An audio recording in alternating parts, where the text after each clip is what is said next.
আজকে আমি চিংড়ি মাছের খোসা ভর্তা বানাবো। তো এখানে আমি প্রথমে শুকনো মরিচটা টেলে নিছি। এখন আমি কাঁচামরিচ আর রসুনটা টেলে নেব। কাঁচামরিচ আর রসুনটা টেলে নেওয়া হয়ে গেছে। এখন আমি পেঁয়াজটা ভালোভাবে টেলে নেব। পেঁয়াজটা টেলে নেওয়া হয়ে গেছে। আর আমি চিংড়ি মাছের খোসাগুলো ভালোভাবে ভেজে নেব। ভালোভাবে ভাজা হয়ে গেছে। এখন আমি শুকনো মরিচটা প্রথমে এই লবণ দিয়ে বেটে নেব। শুকনো মরিচটা বাটা হয়ে গেলে এখানে আমি রসুন আর কাঁচামরিচ এটা বেটে নেব।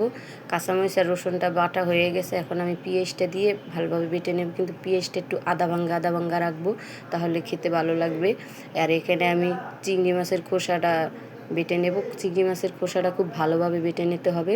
তো চিংড়ি মাছের খোসাটা আর সব কিছু আমি একলগে মিলিয়ে আরেকবার বেটে নেব।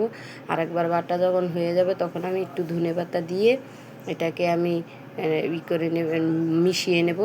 দেখুন, একটু সরষের তেল দিয়ে দেব। দেখুন ভর্তাটা দেখতে কতটাই লোভনীয় হয়েছে, ভর্তাটা খেতে এমনই মজা।